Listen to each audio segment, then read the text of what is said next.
DK Shivakumar ಮನೆ ಬಳಿ ಕೋಳಿ ಬಲಿ. ಕೋಳಿ ಹೇಳ್ತಿದೆಯಂತೆ, ನನ್ನನ್ನೇಕೆ ಎಳೆದುಕೊಂಡು ಬಂದ್ರಿ?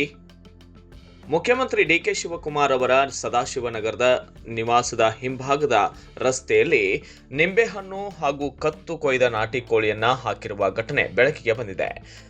ಜಿಬಿಎ ಮೈದಾನದ ಎದುರಿನ ಕೂಡು ರಸ್ತೆಯ ಬದಿಯಲ್ಲಿ ವೃತ್ತ ಎಳೆದು ನಾಟಿ ಕೋಳಿಯೊಂದನ್ನು ಕೊಯ್ದು ಹಾಕಲಾಗಿದ್ದು, ಅದರ ಪಕ್ಕದಲ್ಲೇ 5-6 ನಿಂಬೆಹಣ್ಣುಗಳನ್ನು ಕೂಡ ಇರಿಸಲಾಗಿತ್ತು. ಕೋಳಿಯ ತಲೆಯನ್ನ ನಾಯಿ ಎತ್ತಿಕೊಂಡು ಹೋಗಿರುವುದು ಕಂಡುಬಂದಿದೆ. ಈ ದೃಶ್ಯ ಕಂಡ ಸ್ಥಳೀಯರು ಹಾಗೂ ವಾಹನ ಸವಾರರು ಪೊಲೀಸರಿಗೆ ಮಾಹಿತಿ ನೀಡಿದ್ದು, ವಾಮಾಚಾರ ನಡೆಸಿರುವ ಶಂಕೆ ವ್ಯಕ್ತಪಡಿಸಿದ್ದಾರೆ. ಮಾಹಿತಿ ಮೇರೆಗೆ ಸ್ಥಳಕ್ಕೆ ಭೇಟಿ ನೀಡಿದ ಪೊಲೀಸರು ಪರಿಶೀಲನೆ ನಡೆಸಿ ಕೋಳಿಯನ್ನ ತೆರವುಗೊಳಿಸಿದ್ದಾರೆ. ಶನಿವಾರ ತಡರಾತ್ರಿ ಕಿಡಿಗೇಡಿಗಳು ಈ ಕೃತ್ಯ ಎಸಗಿರುವ ಸಾಧ್ಯತೆ ಇದ್ದು, ಸ್ಥಳದಲ್ಲಿರುವ ಸಿಸಿಟಿವಿ ಕ್ಯಾಮೆರಾಗಳ ದೃಶ್ಯಾವಳಿಗಳನ್ನು ಪರಿಶೀಲಿಸಲಾಗುತ್ತಿದೆ. ಕೃತ್ಯ ಎಸಗಿದವರ ಬಗ್ಗೆ ಇನ್ನೂ ಯಾವುದೇ ಸುಳಿವು ಪತ್ತೆಯಾಗಿಲ್ಲ ಎಂದು ಪೊಲೀಸರು ತಿಳಿಸಿದ್ದಾರೆ. Bureau report, Kannada Janashri news, Bengaluru.